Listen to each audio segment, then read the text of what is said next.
दोस्तों नमस्कार, स्वागत है आपका यूट्यूब चैनल एबी टेक में। दोस्तों इस वीडियो में हम बात करेंगे दो महत्वपूर्ण अपडेट के बारे में। पहली जो अपडेट है वो बीपीएससी से टीआरई 4 को लेकर के नई नोटिस जारी हुई है, उस नोटिस के बारे में बात करेंगे। आप लोग जानते हैं कि काफ़ी लंबे समय से इंतज़ार हो रहा था टीआरई 4 की भर्तियों का, तो फाइनली आज नोटिस जारी हो चुकी है। इस नोटिस में क्या चीज़ें हैं वो हम बात करेंगे। इसके साथ दूसरी अपडेट है एलटी ग्रेड भर्ती को लेकर के। आप लोग जानते हैं इसमें कट ऑफ वगैरह नहीं जारी की गई, इसको लेकर के आज छात्र लोक सेवा आयोग गए थे, जहां पर जो अपडेट है वो हम देखेंगे। तो वीडियो को पूरा देखना और फ्यूचर की अपडेट्स के लिए चैनल को सब्सक्राइब जरूर कर लीजिए। सबसे पहले बात कर लेते हैं यहाँ पर बीपीएससी की नोटिस को लेकर के।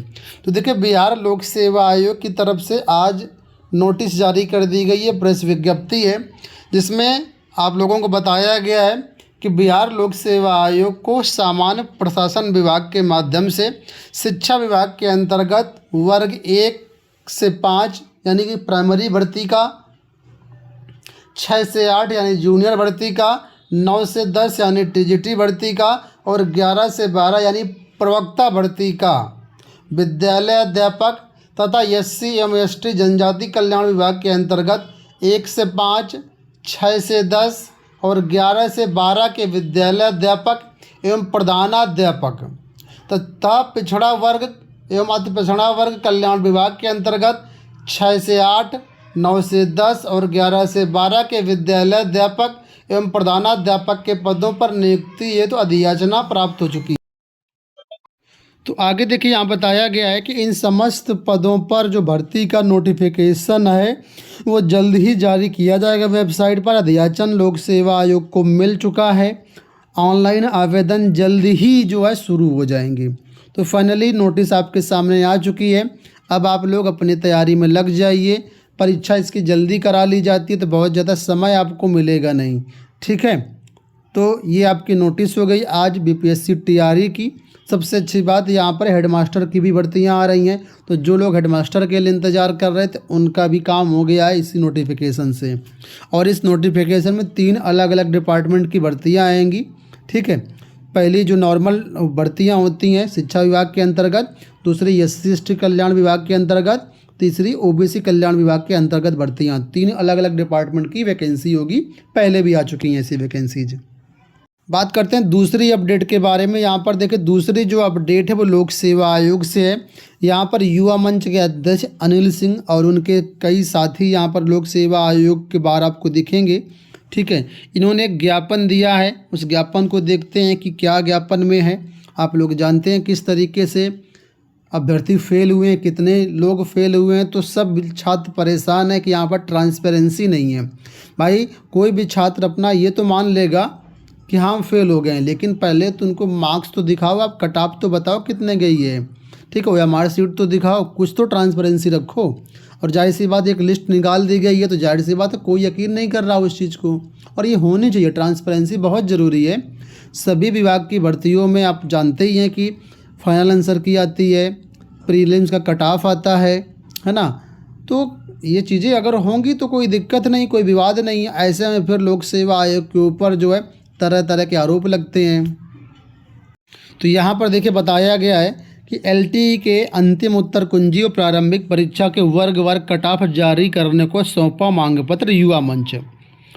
उत्तर प्रदेश लोक सेवा आयोग द्वारा आयोजित राजकीय माध्यमिक विद्यालयों में सहायक अध्यापक एलटी ग्रेड प्रारंभिक परीक्षा के संबंध में आयोग से अंतिम उत्तर कुंजी तथा प्रारंभिक परीक्षा के घोषित परिणाम की वर्गवार कट ऑफ अंक सार्वजनिक करने को लेकर के अध्यक्ष को संबोधित पत्र दिया। युवा मंच के प्रदेश अध्यक्ष अनिल सिंह का कहना है कि पारदर्शिता एवं निष्पक्षता सुनिश्चित करने के लिए यह अत्यंत आवश्यक है कि आयोग अभ्यर्थियों के हित में अंतिम उत्तर कुंजी तथा वर्गवार कट ऑफ अंक शीघ्र सार्वजनिक करे। इससे अभ्यर्थियों में किसी प्रकार की भ्रांति या संशय की स्थिति समाप्त होगी तथा चयन प्रक्रिया पर विश्वास और मजबूत होगा। उन्होंने ये भी कहा कि हजारों अभ्यर्थी लंबे समय से परिणाम से संबंधित विस्तृत जानकारी की प्रतीक्षा कर रहे हैं, अतः आयोग से निवेदन है कि अभ्यर्थियों के भविष्य को ध्यान में रखते हुए शीघ्र आवश्यक कदम उठाए जाएं। युवा मंच द्वारा ये मांग अभ्यर्थियों की भावनात्मक एवं पारदर्शी व्यवस्था की अपेक्षा को ध्यान में रखते हुए की गई है। इस अवसर पर युवा मंच के प्रदेश अध्यक्ष अनिल सिंह, प्रभाकर सिंह, शिवबालक सिंह सहित कई प्रतियोगी छात्र उपस्थित रहे। तो अनिल सिंह अध्यक्ष युवा मंच की तरफ से फाइनली जो ज्ञापन दिया गया है उसके संबंध में ये प्रेस विज्ञप्ति है। अब हम लोग बात कर लेते हैं एस्टेट को लेकर के। आप लोग जानते हैं बिहार एस्टेट का रिजल्ट जारी किया गया था, तो इसमें आज जो है कैटेगरी वाइज और सब्जेक्ट वाइज क्वालिफाइड कैंडिडेट्स की संख्या को डिक्लेयर किया गया है बिहार विद्यालय परीक्षा समिति की तरफ से। तो यहाँ पर देखिए ये पेपर 1 की अपडेट यहाँ पर है। सब्जेक्ट वाइज यहाँ पर डेटा मिलेगा और कैटेगरी वाइज डेटा मिलेगा किसमें कितने छात्र क्वालिफाई हुए हैं। तो यहाँ पर आप लोग देख सकते हैं हिंदी, इंग्लिश सभी विषयों का ये डेटा है। अगर यहाँ पर हम सबसे ज़्यादा बात करते हैं तो मुझे लगता है जो सबसे ज़्यादा पद देखने को मिल रहे हैं वो यहाँ पर साइंस में है। साइंस में सबसे ज़्यादा जो छात्र क्वालिफाई हुए हैं 46,575। इसी तरीके से टोटल की बात करते हैं तो 1,54,145 छात्र जो है प्रारंभ मतलब पेपर 1 में क्वालिफाइड हैं। इस प्रकार ये जो डेटा है आपके सामने एस्टेट 2025 पेपर 2 का है। कैटेगरी वाइज जो क्वालिफाइड छात्रों की संख्या है वो आपके सामने मेंशन की गई है। तो यहाँ पर आप लोग देख सकते हैं प्रवक्ता का है पीजीटी का जो एस्टेट पेपर 2 होता है। इसमें भी आप देखेंगे तो जो अभ्यर्थी क्वालिफाइड है उनकी संख्या मिलेगी। टोटल की बात करते हैं तो 1,02,156 अभ्यर्थी क्वालिफाई हुए हैं टोटल। बाकी कैटेगरी वाइज आप अपने विषय का यहाँ पर देख सकते हैं। बाकी अगर आप इसको देखना चाहें तो हमारे टेलीग्राम पर ये आपको इमेज मिल जाएगी, वहाँ से इत्मीनान से आप देख सकते हैं। लोक सेवा आयोग की एक बार फिर से बात कर लेते हैं। तो लोक सेवा आयोग की तरफ से आप लोग जानते हैं जो समीक्षा अधिकारी सहायक समीक्षा अधिकारी की परीक्षा होनी है, ठीक है। 2023 की भर्ती यहाँ की बात हो रही है, उसके लिए यहाँ पर एडमिट कार्ड जारी कर दिए गए हैं। तो ये देखिए लोक सेवा आयोग की वेबसाइट का स्क्रीनशॉट है, यहाँ पर आपके सामने दिया गया। Click here to download admit card. Typing test के लिए है, ठीक है। 2023 की भर्ती की बात है, तो जो भी अभ्यर्थी हैं तो ARO वाले वो अपना एडमिट कार्ड डाउनलोड कर सकते हैं लोक सेवा आयोग की वेबसाइट से। तो दोस्तों ये कुछ थी आज की अपडेट्स। अब अंत में हम लोग बात कर लेते हैं कुछ मुद्दों को लेकर के। सबसे पहला और सबसे बड़ा मुद्दा जो हमारा LT गेट का है, इसमें आपको क्या लगता है कि लोक सेवा आयोग कट ऑफ प्राप्तांक जारी करना चाहिए या नहीं जारी करना चाहिए? लोक सेवा आयोग के ऊपर जो आरोप लग रहे हैं ये सही लग रहे हैं, गलत लग रहे हैं? क्योंकि बहुत सारे छात्र कह रहे हैं कि लोक सेवा आयोग ने भर्ती में भ्रष्टाचार किया है। हम पास थे लेकिन हमारा नाम रोल नंबर में नहीं आया है, मतलब जो रिजल्ट आया है। कई सारे छात्र कह रहे हैं कि हमारे क्वेश्चन जो है 70 क्वेश्चन सही हैं, कोई कह रहा है हमारे 85 क्वेश्चन सही हैं, कोई कह रहा है 95 क्वेश्चन सही हैं।